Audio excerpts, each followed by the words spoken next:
Watch this. The love story of Ember and Wade and Elemental actually began long before they met. It started when Ember's parents left their homeland and headed to Element City. But for you to understand how this was anything but simple, imagine if you were traveling, but instead of water, the boat was floating on top of acid. Strange to think about, right? But it's the same thing if you imagine what Ember's parents went through. As if their boat capsized or they fell into the water, they would simply vanish. This is to show how their departure from their homeland to Element City was much riskier and more dangerous than you can imagine. What's fascinating is that their determination was as great as the determination of two entirely different elementals coming together against all odds, just as the movie's story shows, and we're about to tell you. When they left their homeland, the couple already had little Ember, who was in her mother's womb. And that was actually the reason they decided to embark on that journey that began with a lot of closed doors, as other elementals were afraid that fire would turn their homes into ashes. All of this is important to understand the context in which Bernie and Cinder created their little Ember. Ember grew up with her father's teachings and the influence of the blue flame, which was always there to remind her of her family's past and origin. As Ember grew, she learned to value the customs they were keen on passing down to her and worked with her father in the family business since he wanted her to take over the business one day. Meanwhile, her mother Cinder played matchmaker for fire people. But here's the problem. Ember's temper was incredibly explosive. She would get irritated with various customers all the time. Nope. Just give me one for free! That's not how this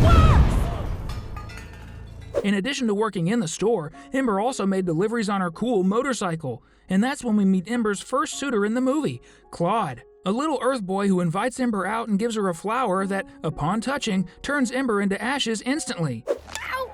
My queen. Sorry, buddy. Elements don't mix. This reinforces that different elementals don't mix. Then she goes out for deliveries, and when she returns, her father is exhausted, so she takes over the store, which becomes crowded, making her increasingly nervous to the point of exploding. Take breath. My dad broke this. Make connection. Mind if I test this candle? So she goes down to the basement of the store where she finally explodes, but the water pipe also bursts almost at the same time. It's at this moment that Wade appears out of nowhere directly from the plumbing. This is probably the weirdest first encounter in history, but that's how the two protagonists finally meet for the first time. Before we talk about what happens in the basement, which I know you're eager to find out, let me first tell you about Wade. Wade is a civil servant and works as a municipal inspector. That's why he ends up at Ember's family store by accident. His family has been in Element City for generations, but that doesn't mean he hasn't had his share of troubles. That's because he has some traumas, like when he was 5 years old and got stuck inside a sponge. He was only found hours later by a teacher. Years later, he went through another trauma when he was 16 years old. His father wanted him to take a wave ball test, the most popular sport in Element City. But upon hearing his favorite music being played, Wade couldn't perform the test. This led to an argument between them, showing that they didn't agree on anything. The problem is that Dewey, Wade's father, dies, and he begins to lament not spending more time together while he was alive. Now, back to the basement of the store, where Wade starts noting down all the things he finds wrong in the place. And when he leaves, Ember realizes that those notes could close her family store, so she decides to go after him in the midst of the city. But when she reaches Fern's office at City Hall, she can't prevent the report from being sent. What are you doing? But the main thing is, if her father can't retire, it will be all Ember's. Stop talking! The next day, she receives a notification that they need to fix the plumbing as soon as possible to prevent the worst. But on the next day, they run into each other again somewhat by chance, and Wade, regretting what he did, invites her to a wave ball game where we see that she's the only fire person there. Ember tells Wade that she would love to see the great tree, but people from the fire element are not allowed entry due to the risk of turning the tree into ashes. Pay close attention to this part because it's very important for the story. By the way, if you're really into it, comment below with #love to get into the romantic mood of the story, alright?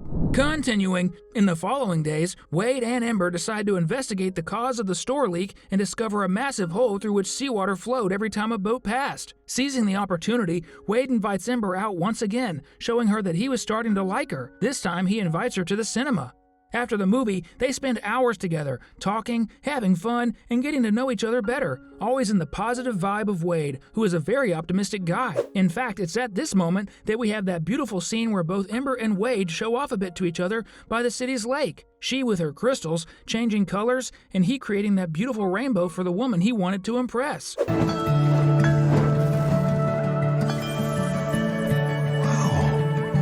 Watch this!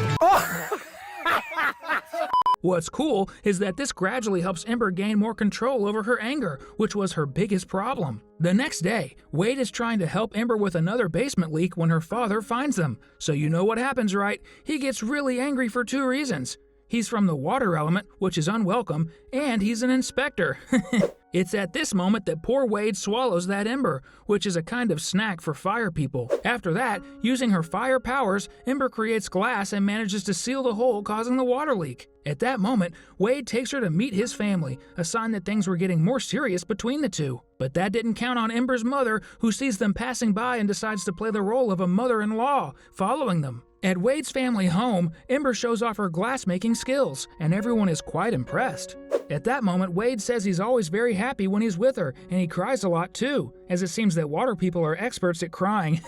On the other hand, fire people don't cry, which is confirmed when Ember claims she never cries. However, at that moment, we see a kind of tear running down her face due to the vapor from all the water around her. But remember Ember's mother? Well, she tells her daughter that they are from different elements, and it's impossible for them to be together. Fire and water cannot be together. Both Ember and Wade argue and show some ways they can do things very differently together, but there's no talking. Their relationship needs to end. The next day, which would be their farewell, Wade surprises Ember and takes her to see the tree she so much wanted to see, but in a different way. He creates a bubble and puts Ember inside it, taking her to see the roots of the ancient tree, and Ember's light makes flowers bloom in the roots even underwater. And when they emerge, they hold hands and realize they can touch each other, even dancing together. But there's a catch. Ember will inherit her father's store, and she needs to go. Later, we see the ceremony she needs to participate in, where there will be a symbolic handover of the store from Ember's father to Ember, with the transfer of the blue flame. Wade shows up and declares his love, but Ember gets nervous and angry because of all the pressure she's feeling,